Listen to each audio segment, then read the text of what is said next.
Il semblerait que parler la langue du pays où on va, c'est une bonne idée. Parce que quand tu es à moitié en hypothermie, manger une glace, c'est pas.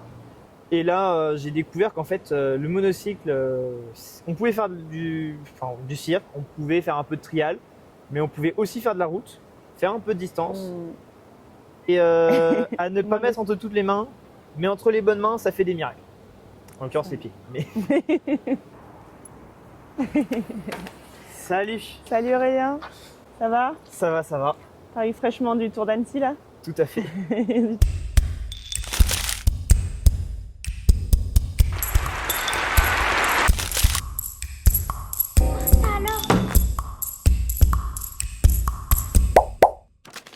Le micro du Mono. Ok, ben justement aujourd'hui on est ici avec toi pour parler de la discipline route Ouais. et plus spécialement longue distance. C'est un peu ta petite spécialité. Tout à fait, ouais. Ouais, c'est... Bon ça va, on a chopé le bon cheval alors. Oui. on va commencer un peu à parler de ton matériel parce que je crois que c'est ce qui prime pas mal même si on fait rien sans le bonhomme non plus. Mais oui, ça joue, clairement. Est-ce que tu peux nous présenter un peu ton monocycle? Ouais, mon monocycle, c'est pour la route, c'est celui-là, qui est depuis les derniers mondiaux, je suis passé en illimité, donc avec le moyen à vitesse, mais je reste en 29 pouces, donc face aux 36 pouces en compétition, je peine un peu quand même. Mais j'ai tous l'attirail du parfait routeux qui aime bien aller vite, à savoir le cadre très rigide avec un guidon plutôt large pour prendre les virages vite, un frein performant, des prolongateurs pour pouvoir mettre du poids, être plus aéro, et puis une roue, une selle, une paire de pédales, et puis des jambes globalement.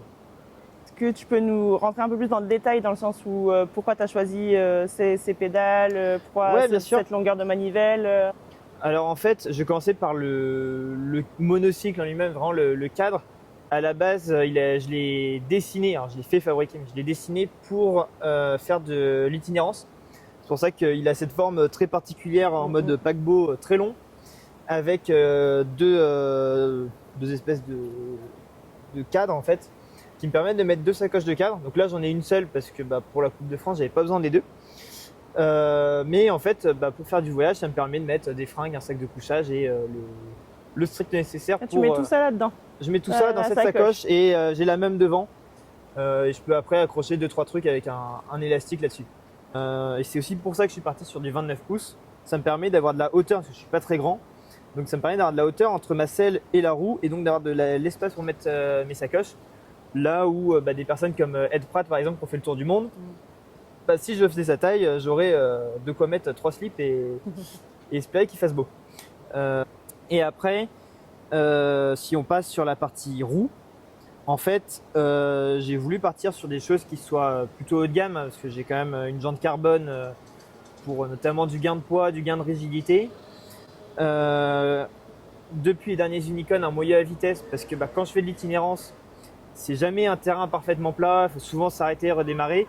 Donc en fait, le fait d'avoir une vitesse pour pouvoir faire de la côte ou rouler en ville quand il y a du monde et une autre pour pouvoir rouler en descente ou sur du plat quand ça dure un peu longtemps, c'est un vrai très gros confort. Parce que la première fois que j'en ai fait, j'avais pas le moyen à vitesse, c'était pas la même. Oui, tu as l'impression de mouliner d'un certain Ouais, cas. tu moulines et en fait tu t'épuises dès que tu veux rouler un petit peu vite. Et les descentes, tu es sur les freins en train de croiser les doigts pour qu'il n'y ait pas un nid de poule.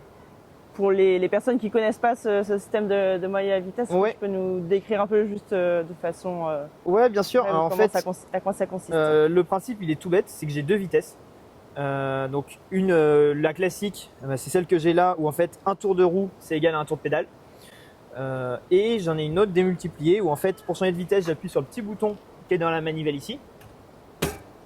Et là pour un tour de pédale je fais 1,5 tours de roue environ. Okay. Ce qui fait que je peux théoriquement aller 1,5 fois plus vite. Et en vrai c'est même un petit peu plus parce qu'avec la vitesse la roue gagne en stabilité. En fait avec l'effet gyroscopique tout ça elle est plus stable. Et du coup je vais plus vite parce que je suis plus stable et donc j'ai moins d'oscillations et ça roule mieux quoi. Voilà. Parce qu'en monocycle, plus on va vite, moins on perd d'équilibre en général. C'est ça. Et c'est aussi pour ça que j'ai quand même le guidon qui est loin de la selle et les prolongateurs. C'est quand tu commences à prendre de la vitesse, très vite en fait avec les coups de pédale, surtout s'ils sont pas hyper réguliers, tu vas commencer à prendre de l'oscillation comme ça. Et en fait cette géométrie cadre fait que y a beaucoup de masse en bout. Et en fait c'est un cadre qui est super stable là-dessus. Là où un 20 pouces par exemple, dès que tu vas essayer d'aller vite, à chaque coup de pédale tu vas faire ça et à 15 km/h, si t'es pas super bon, tu te fais éjecter. Alors heureusement en 20 pouces, c'est les vitesses auxquelles tu peux courir, tu te fais pas mal. Là-dessus, en 29 ou encore pire en 36, c'est des chutes qui peuvent faire mal, d'où la nécessité d'avoir les protèges qui vont bien. Et ok, et après un petit mot sur les pédales auto peut-être. Ouais, alors les pédales auto, pendant longtemps, quand on m'en parlait, c'était quelque chose, je considérais ça comme de la bêtise. J'ai fini par essayer parce que on m'a convaincu, on m'a vanté les mérites des pédales auto. Je citerai pas de nom, mais je pense qu'on sait de qui je parle. Tu peux citer les noms, si t'as envie. Je parle d'un certain président de la CNM, un Maxence Cornaton, on va pas le nommer, qui est un féru des pédales auto. Et en fait, c'est ça, quand j'ai essayé, alors d'abord en tout terrain plutôt léger, parce que sur route ça me paraissait dangereux. Le bitume fait beaucoup plus mal que la terre en cas de chute.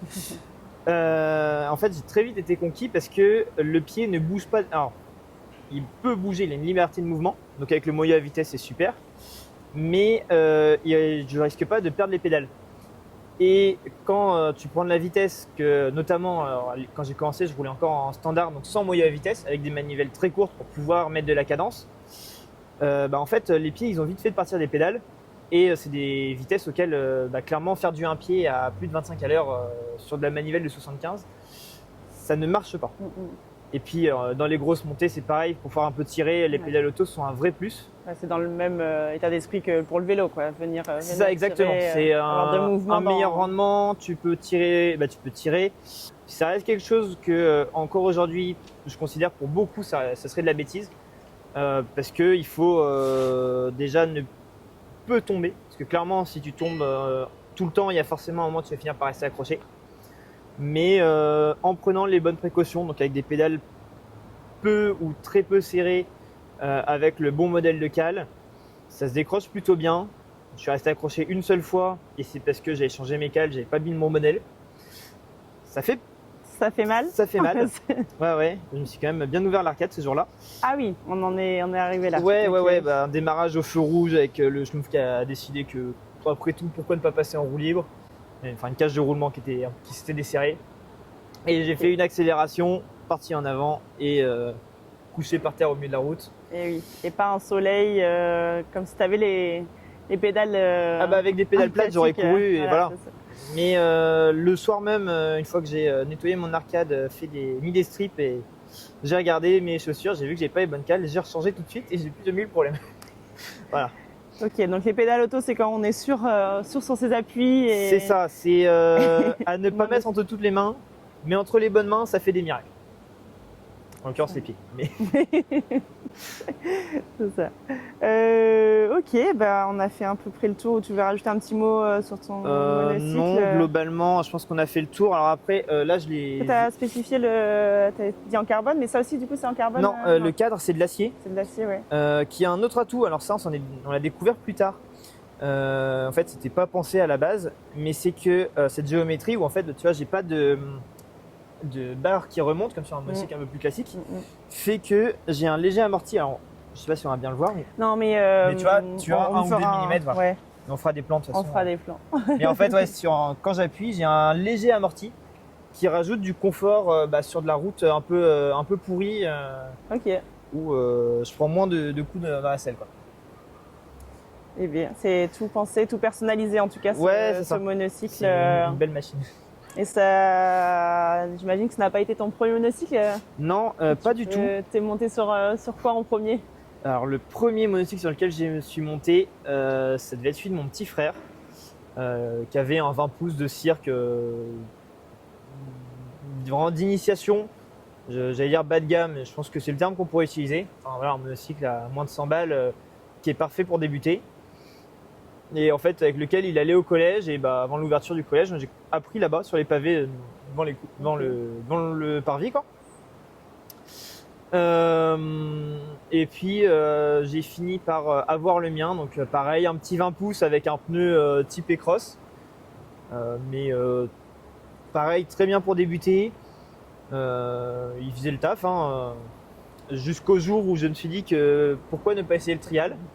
Ok, alors, c'est d'abord mis au trial alors. Ouais, alors ça a été très court. Un jour, j'ai essayé de descendre une marche un petit muret de, je sais pas, 60 cm peut-être. Je suis atterri, mon axe, c'est un axe carré de base. J'ai laissé une manivelle par terre, donc j'ai cherché où je pouvais trouver un moyeu neuf. Et là, j'ai découvert le forum forum.site.info là, qui est le lieu de rencontre un peu de de beaucoup de monocyclistes français. On m'a donné les infos du CDK, qui est un super magasin, tout ce dont on a besoin. J'ai eu l'occasion de discuter avec d'autres personnes. Et là, il y a Sam, donc de Rennes. Samuel Coupé, Samuel Coupé, exactement. Directeur du comité longue distance. C'est ça. Qui passe de temps en temps sur Cherbourg, qui m'a dit bah, tiens, est-ce que tu veux rouler? Qui m'a fait essayer une 29 pouces. Et là, j'ai découvert qu'en fait, le monocycle, on pouvait faire du cirque, on pouvait faire un peu de trial, mais on pouvait aussi faire de la route, faire un peu de distance. J'ai adoré. Il m'a parlé à ce moment-là des Unicon qui avaient lieu à l'époque. C'était 1 an plus tard finalement, à cause de Covid, etc. C'est arrivé 3 ans plus tard. Mais en gros, je me suis dit, bah, j'ai 1 an pour savoir y aller, essayer de ne pas être ridicule. Et à l'époque, je voulais faire le 10 km, le marathon et le 100 km. Alors finalement, quand ça a été annoncé, le 100 km, j'ai jamais eu l'occasion de le faire en compétition. Mais j'ai pris ma revanche dessus, je pense qu'on en parlera après. Et donc, voilà, à ce moment-là, j'ai acheté un 29 pouces Chrysholm sur lequel j'ai rapidement mis un guidon T-bar là, qui sont très bien quand on débute sur la route, mais très vite, ils commencent à avoir des petits défauts de rigidité. Et en fait, ce qui fait que voilà, je suis passé à ce cadre-là en me disant bah, j'aimerais faire de l'itinérance. J'avais vu les vidéos notamment de Ed Pratt et je voulais quelque chose un peu plus abouti. Et donc j'ai acheté ce monocycle-là. Enfin, j'ai fait faire ce monocycle-là. Et puis en parallèle, je me suis mis plus sérieusement au tout-terrain. Donc mon Chrysholm, il est passé en pneu vraiment tout-terrain. J'ai aussi acheté par-ci par-là 1 ou 2 monocycles de récup ou un truc avec une roue libre, enfin des objets un peu plus fun. Et finalement, aujourd'hui, je roule principalement avec ce monocycle-là, un bon mono de freestyle, street, trial, un peu à tout faire, et un Flansberrium pour du tout-terrain, qui est pareil, une super machine que j'ai pas avec moi tout de suite, mais. Ok. Et justement, si un peu pour clôturer le chapitre matériel, après c'est pas forcément un matériel, tu me diras, mais si je devais juste te poser la question de ton indispensable à mono, ça serait quoi? Mon indispensable à mono, le monocycle. Non, je dirais que très vite, sur une pratique qui n'est pas street trial ou freestyle, c'est le frein. Clairement, l'utilisation du frein a changé ma vie. Parce qu'en fait, avant, monter par exemple en route des manivelles courtes sans frein, c'est, je trouve, très dangereux. Parce que tu peux pas faire d'arrêt d'urgence. Ou alors tu te fais éjecter, tu me lances ton mono devant toi. Enfin, c'est des choses, on en voit souvent et bien souvent, ça fait un peu peur. En tout terrain, c'est pareil, sans frein. Il y a des choses qui sont faisables, mais c'est épuisant. En fait, les descentes sont encore plus fatigantes que les montées. Donc je pense que ouais, c'est un bon frein avec un contrôle régulier des plaquettes. Parce que avoir un frein mais plus de plaquettes, ça sert pas à grand chose.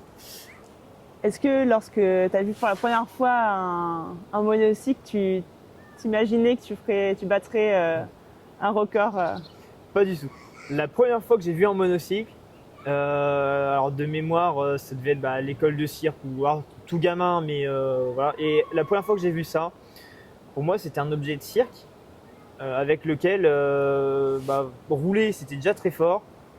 Je crois qu'à l'époque, même rouler à un pied, je n'ai même pas imaginé que c'était faisable. Ça, c'était il y a combien de temps? Ça, c'était il y a Un nombre d'années? 12, entre 12 et 15 ans, un truc comme ça. Parce que voilà, au début du collège, que j'ai vu cet objet. Et à l'époque, pour moi, c'était un objet de cirque, un objet de défi. De voilà, réussir à rouler dessus, c'était un énorme défi et il n'y avait pas grand chose de plus à faire après. Et puis en fait, très vite, j'ai vu qu'on pouvait, on pouvait descendre un trottoir, on pouvait le monter, on pouvait descendre un trottoir plus haut, monter un trottoir plus haut. Et puis qu'il y avait des figures qui se faisaient, donc rouler avec un seul pied. Pareil à l'époque, pour moi, un wheel walk, c'était le bout du monde.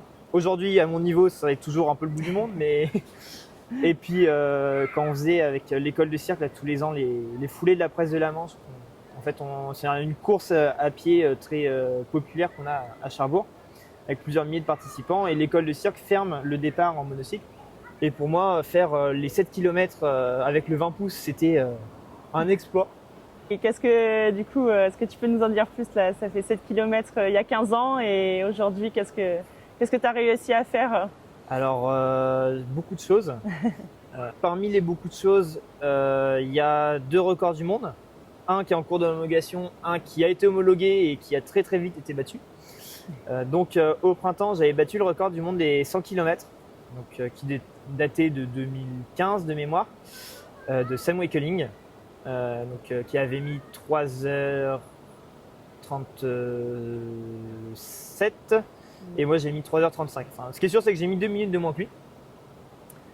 Et 2 semaines après, le record a été battu par Simon Jean, qui le prévoyait depuis longtemps. Je savais qu'il allait me battre parce que la 36 pouces, etc. Mais j'ai quand même battu ce record, même si ça va pas durer.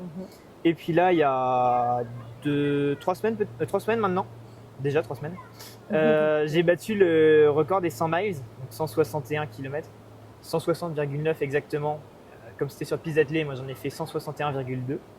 Donc pour ceux qui les férus des calculs, je vous laisse calculer 161,2 km sur une piste de 400 mètres. Pour ceux qui n'aiment pas, ça fait 403 tours. À un rythme conséquent. Ça a été une longue après-midi, très longue après-midi. Mais c'est pareil, j'ai battu le record, donc anciennement de 6h, 18 minutes et 39 secondes si je dis pas de bêtises. Et moi j'ai mis 6h, 13 minutes et 32 secondes.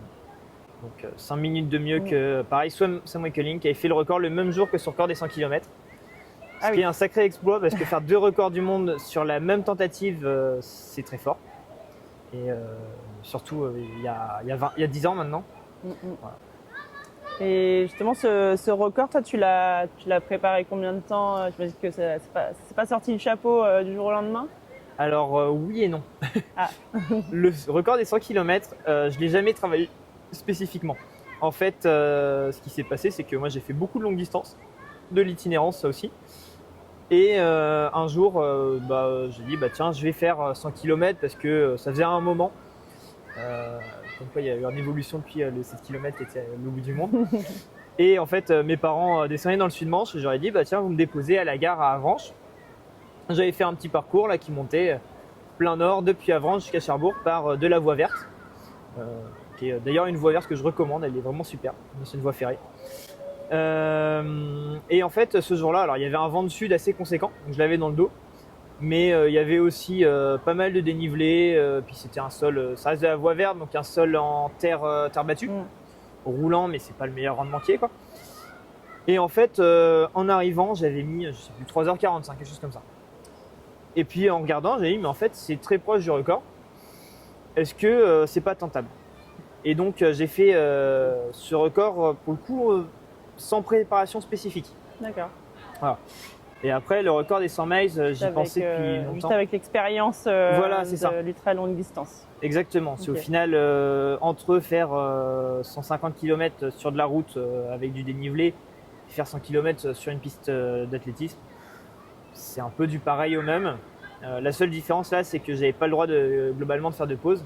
D'ailleurs, sur les 100 km, j'ai pas posé pied à terre une seule fois. Ça va les fourmis? Ouais, c'était non, en termes de douleur, c'était pas ça. C'était surtout les épaules et l'humérus en fait à cette époque, à ce moment-là. Mais mes repose-coudes étaient réglés beaucoup plus serrés. Ok. Ce qui fait qu'en fait, j'avais une position qui n'était pas ultra ergonomique. Et puis, la position penchée en avant fait que le poids de la tête tire dans la nuque. Et à la fin, j'avais mal. Ouais. Mentalement, on se dit quoi pendant ce genre de record Beaucoup de choses. Alors, au départ, c'est super. Je roulais un tout petit peu plus vite que le rythme que je m'étais donné. Donc, j'avais dit, c'est bien, faut pas aller plus vite parce qu'après, je vais pas tenir. Et puis, il y avait un petit vent très léger de nord-est, je crois, qui fait qu'en fait, sur un bout du parcours, j'avais du vent de face. Et dans l'autre sens, j'étais abrité du vent, donc j'avais juste du vent de face de temps en temps, mais qui restait assez, tout à fait gérable. Ok. Et puis, au bout d'un moment, j'ai vu que j'ai commencé à ralentir, Et puis, le record que j'étais parti pour battre de 15 minutes, je le battais plus que de 10. Puis plus que de 5, et puis vraiment de pas grand chose, et peut-être que ça va pas passer. Et puis finalement, sur la fin, je dis on voyait que c'était faisable, ça allait passer de pas grand chose. Globalement, il fallait pas que je ralentisse. Et puis une fois la ligne passée et la confirmation que le record était battu, là c'est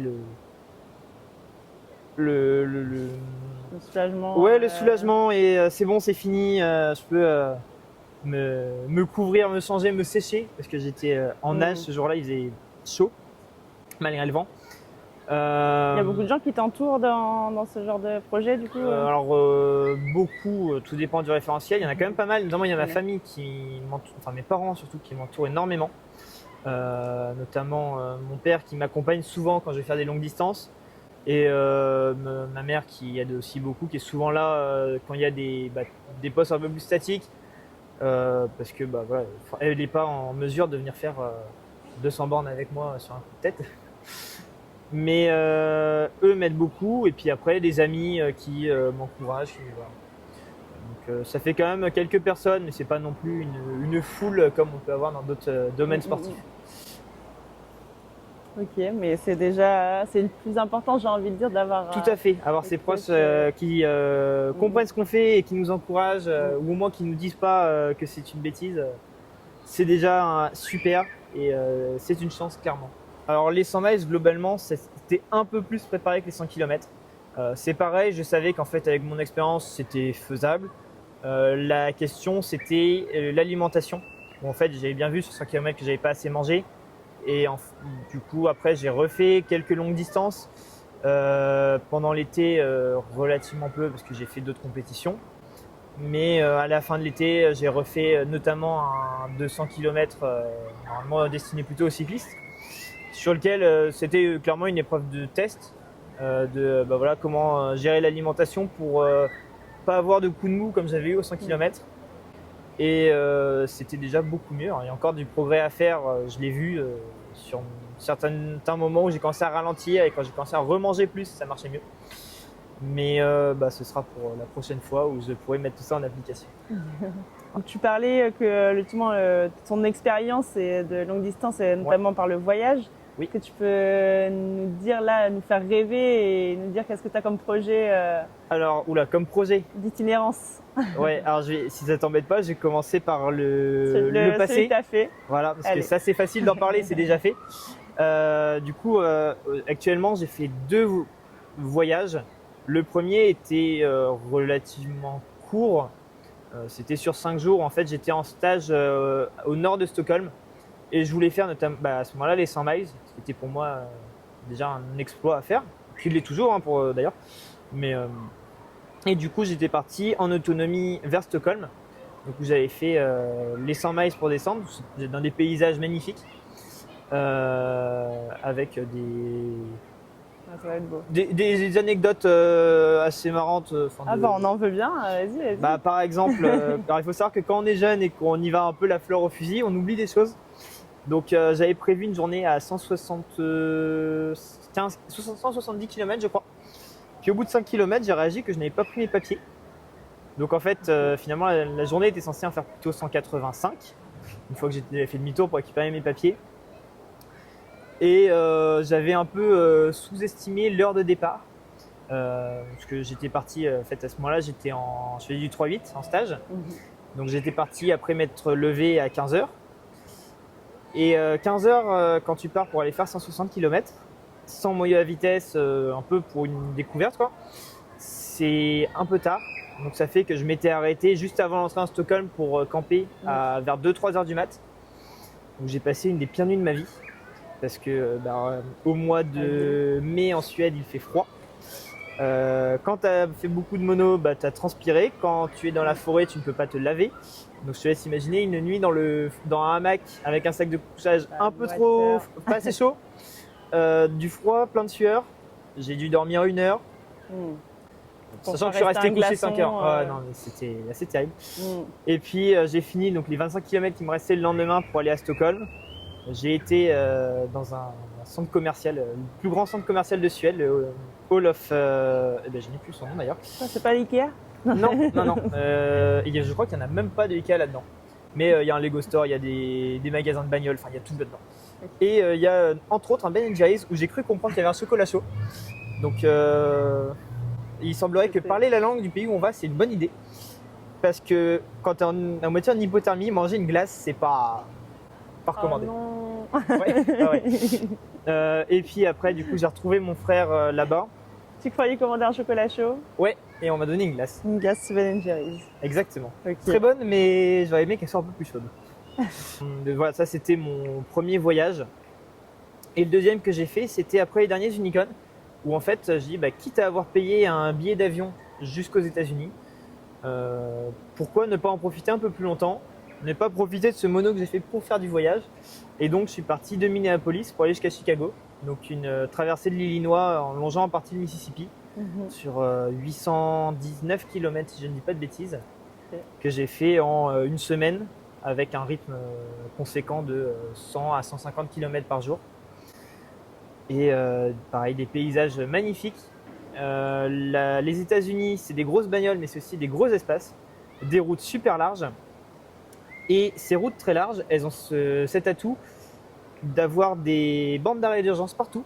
Donc même quand il n'y a pas de piste cyclable, en fait, il y a une piste cyclable qui est aussi belle que beaucoup de pistes cyclables en France. Et les gens sont étonnamment respectueux, malgré la taille des bagnoles. Parce que l'aspect sympathique du capital sympathie du monocycle joue un peu sur... Je sais pas, parce que les gens, quand ils arrivent derrière toi, je pense pas qu'ils voient que c'est un monocycle, surtout avec mon design derrière, ça ressemble beaucoup à un vélo. Mais les gens respectaient vraiment des distances de sécurité, ils doublaient pas à pleine balle. Je pense que comme c'est des grandes distances, rouler vite fait consommer beaucoup d'essence, surtout avec leur grosse bagnole. Et en fait, ils roulent pas extrêmement vite. Les paysages sont absolument magnifiques et finalement, c'était une superbe expérience. Voilà. Okay. Et du coup, maintenant que j'ai parlé du passé, je vais pouvoir parler du futur. Actuellement, j'ai pas planifié de voyage au long cours, mais j'ai été invité par l'organisation de Bordeaux-Saint-Malo, donc une course d'ultra-distance cycliste qui fait un parcours qui part de Bordeaux, qui monte jusqu'au Mans et ensuite qui part plein ouest vers Saint-Malo. Donc de 815 km, mais à faire en 4 jours. Donc un rythme qui va être conséquent. Donc clairement, après la CFM, je vais attaquer une bonne prépa pour être capable d'enchaîner des journées à 250 bornes. C'est ça. Et puis profiter de tout le potentiel de ce mono qui, pour le moment, a encore des choses à prouver et clairement, il y a encore des choses à aller chercher avec.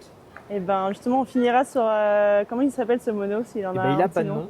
Alors, moi je l'appelle le Menhir parce que le fabricant c'est Menhir Cycle. Okay.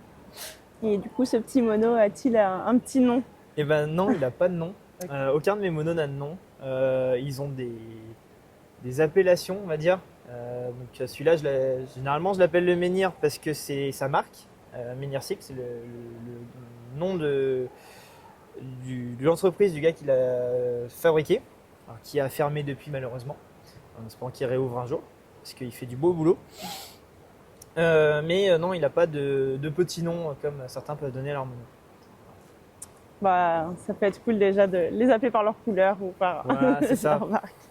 Ok, cool, merci Aurélien. Mais de rien. Un dernier petit mot. J'ai un dernier petit mot, ouais. Si ça vous donne envie et que vous faites déjà du monocycle, lancez-vous. Vous pouvez vous rapprocher des clubs, parce qu'il y en a un peu partout.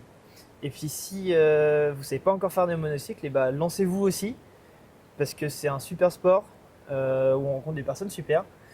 Allez, pareil, vous rapprochez des clubs locaux. S'il n'y en a pas, malheureusement, apprenez dans votre coin et puis venez à la CFM. Vous rencontrerez des gens et vous découvrirez que peut-être en fait il y a un club à côté de chez vous ou un club qui veut se former mais qui manque de monde.